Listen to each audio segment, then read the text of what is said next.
출애굽기 14장 19절부터 31절까지의 말씀을 가지고 여러분과 함께 그 뜻을 살펴보고자 합니다.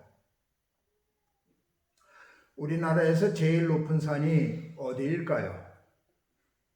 백두산인가요? 한라산인가요?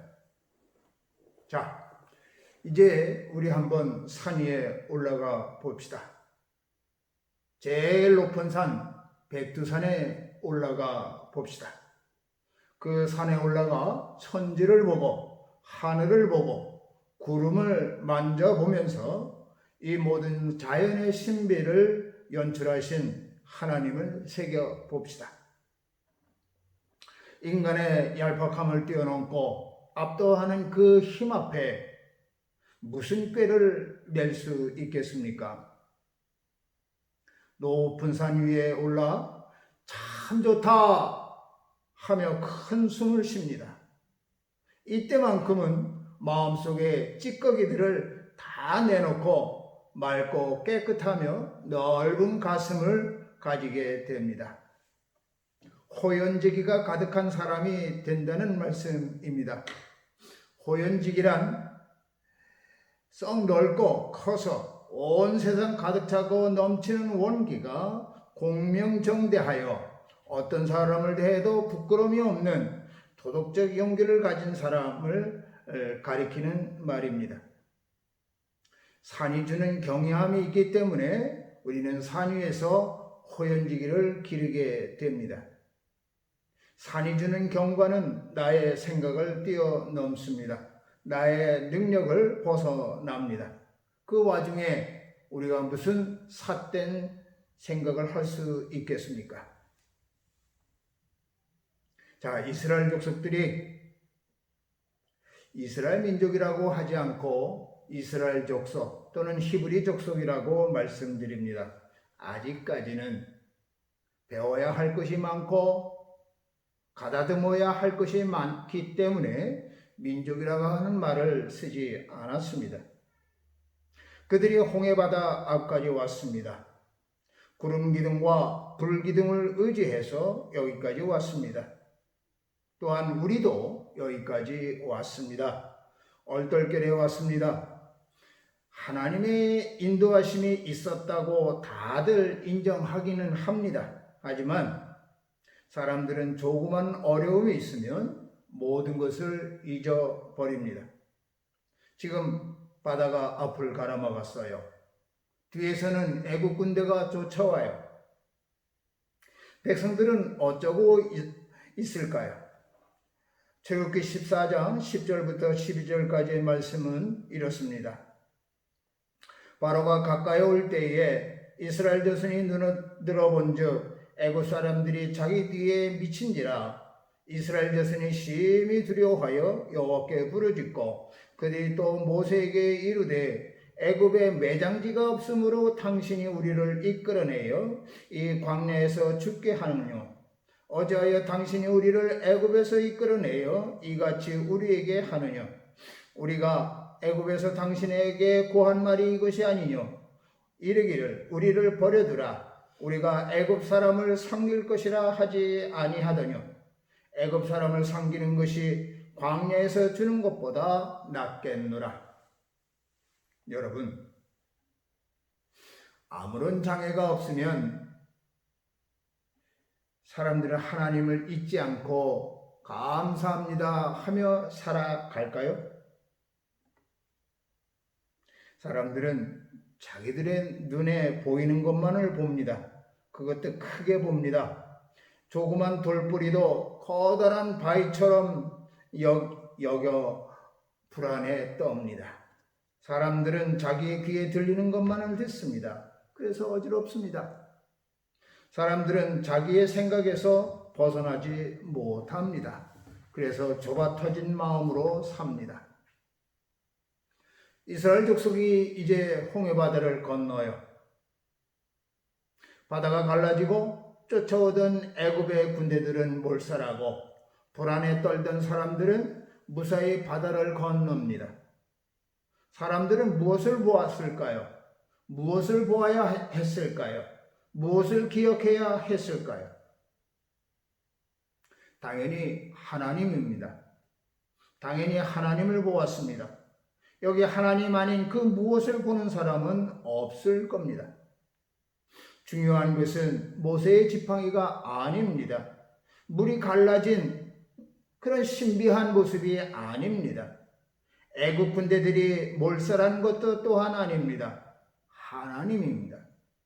하나님에 의해 모든 것이 진행되었다는 것을 보는 것이 중요합니다. 그것을 볼 때 복이 있다 하겠습니다. 이런 하나님의 위대한 손길 앞에 우리가 서 있는 겁니다. 출애굽은 이스라엘 신앙의 시작입니다. 무슨 뜻인가 하면 그 위대한 하나님의 손길로 우리가 하나 되고 우리가 살게 되고 우리가 희망을 품게 되었다라고 하는 것을 믿는다라고 하는 얘기입니다. 그 믿음이 시작이다 그런 얘기입니다. 출애굽 신앙의 중심이 이 홍해바다를 건너게 하시는 하나님이십니다. 불안함, 원망, 자존감 없음, 서로 미워함 등등 온갖 어둠의 열매를 맺고 있는 인간들에게 그야말로 압도적인 힘으로 당신의 백성을 이끄시는 하나님이십니다. 이 하나님이 우리의 시작이라고 하는 고백이 출애굽 신앙이며 이스라엘을 이스라엘답게 만드는 고백이며 또한 이 시대를 살아가는 우리가 회복해야 할 믿음입니다. 이스라엘이 하나의 민족으로서 잘 사는가 아닌가 하는 것은 이 믿음이 살아있는가 아닌가를 보면 압니다. 홍해바다를 건너는 모습을 보면서 어떤 생각이 드십니까? 홍해바다를 건너는 그 사람들은 어떤 마음, 어떤 자세로 건너고 있을까요? 서로 아끼는 마음, 배려하는 마음이 들지 않으면 사람이 아닙니다. 홍해바다를 건너면서 서로의 손을 잡아주지 않는다면 그것은 사람이 아닙니다. 손이 없으니 네 발 달린 짐승이나 다름없습니다. 홍해바다를 건너면서 좁아 터진 가슴을 그대로 안고 사는 것은 사람이라고 할 수 없습니다. 홍해바다를 건너면서 두려운 마음으로 가득 차 있다면 하나님 앞에 서 있는 사람이 아닙니다.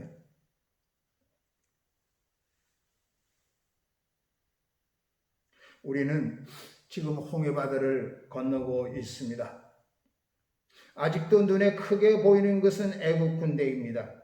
하나님의 백성으로서 살아갈 희망보다는 노예로서의 삶에 대한 애착이 가는 현실입니다. 조그마한 일이 있어도 전전긍긍하는 것이 우리의 모습입니다. 우리는 지금 홍해바다를 건너고 있습니다. 하나님의 절대적인 권능과 사랑 앞에서 홍해바다를 건너고 있습니다. 무엇이 옳은지 우리는 어떤 마음으로 서로에게 다가서야 되는지 혼란한 그런 세상을 우리가 살고 있습니다.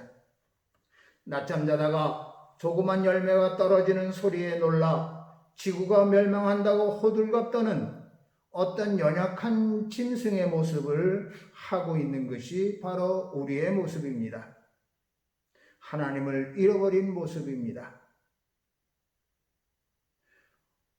홍해바다를 건너는 장면을 보면서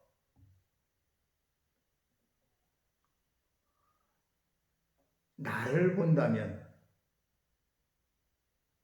그것은 제대로 보는 것이 아닙니다. 나를 보게 된다면 금방 그 커다란 바닷물 앞에서 주눅이 들게 되고 애국 군대의 마음이 졸이게 됩니다. 오직 하나님만이 보이고 하나님만이 지배하는 순간을 살아가야 합니다. 홍해바다를 건너게 하신 하나님 앞에서 우리의 가슴이 좁아지면 안 됩니다. 가슴이 좁아졌을 때 어떤 현상이 일어날까요? 두려움, 불안해하는 것, 불평, 남 탓하는 것, 이런 것이 있다면 하나님의 사랑이, 하나님의 능력이 나를 통해 흘러가지 않습니다. 더 나아가 더 이상 은혜의 기름이 나에게 묻지 않습니다. 그나마 묻었던 것은 썩어 악취가 나고 맙니다. 여러분, 우리는 하나님 앞에서 서 있습니다. 또한 홍해바다를 건너고 있습니다. 하나님의 모든 것을 압도한 능력 앞에 서 있다는 것을 다시 한번 확인해야 하겠습니다. 모든 것이 어떤 것이라도 품지 못할 것이 없다고 하는 하나님의 그 넓은 품에 있다라고 하는 것 우리가 잊지 말아야 하겠습니다. 그래서 그 홍해바다를 건너면서 넓디 넓은 가슴으로 따뜻한 마음으로 세상과 이웃을 바라보며 살아가도록 하는 것이 우리의 마땅한 도리라 그렇게 믿습니다. 아멘.